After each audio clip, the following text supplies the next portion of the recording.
আমাদের বাড়িতে আজ একটা পুজো হয়েছিল। সেটা কী পুজো জানো তো তোমরা? হ্যালো এভরিওয়ান, আমার আরেকটি ব্লগে তোমাদের সবাইকে স্বাগতম। তো দেখো, সকাল সকাল আমার পুজো দেওয়া শেষ হয়ে গেছে, তাই তোমার মুহূর্তটা তোমাদের কাছে শেয়ার করলাম। সবাইকে পুজো দেওয়া হয়ে গেছে, সবাইকে সেবা করা হয়ে গেছে। তো তারপর কিন্তু তোমাদের সঙ্গে আমি মুহূর্তটা শেয়ার করলাম। তো আমাদের বাড়িতে আজকে একটা পুজো আছে, সেটা হচ্ছে ভোর কীর্তনের পূজন, যেটা কার্তিক মাসে হয়, সেটাই আমরা হচ্ছে আজকে দিব। তো এই যে দেখো, আমি ঘরের মধ্যে রেডি করে নিয়েছি, পঞ্চপ্রদীপ জ্বালিয়ে দিয়েছি, সব কিছু। এই যে ফল কেটে নিয়েছি। তো ওরা যেহেতু সকাল সকাল কিন্তু ফল মিষ্টি সন্দেশ এইগুলোই নেয়, তা এর থেকে কিন্তু বেশি কিছু নেয় না। তো আমরা যদি বাড়িতে কিছু করে দেই সেটা কিন্তু ওরা নেবে না, শুকনো জিনিসই নেয়। তো তারপরে দেখো, আমি রেডি করছিলাম, এখানে সব কিছু রেডি করে দিচ্ছিলাম।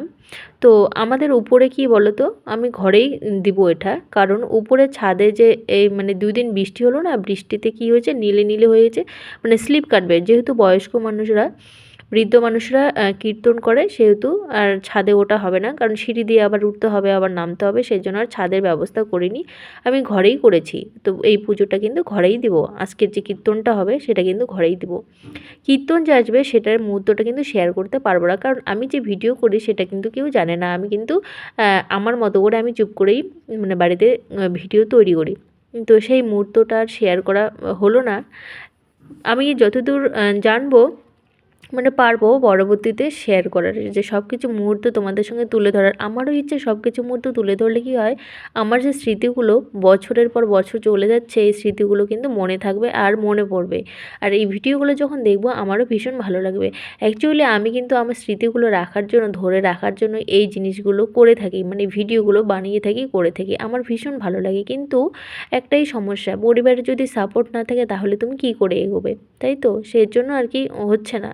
তো দেখো, আমি একটু বাইরে গিয়েছিলাম দেখতে যে কখন আসবে ওরা। তো আমার ছেলে দেখো ঘোরাঘুরি করছে, ও কিন্তু স্কুলের টাইম হচ্ছে, ওর খাওয়া দাওয়া অলরেডি শেষ হয়ে গেছে, এখন শুধু ড্রেস পরবে, রেডি হবে, সব কিছু দেওয়া আছে, তো চলে যাবে। ওর স্কুল কিন্তু 7:30টার সময়। তো দেখো ওরা আসে, আসার পর কিন্তু আমি প্রদীপ প্রদীপ সব জ্বালিয়ে দিয়েছি।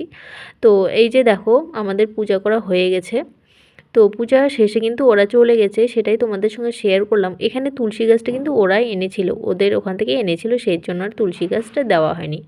তো এখানে সব কিছু রেডি করেছিলাম, উপরের নিচে, উপর থেকে নিচে নেমে। তো আমার এই ছোটো ছোটো মিনি ব্লগগুলো কেমন লাগে অবশ্যই কমেন্টে জানাবে।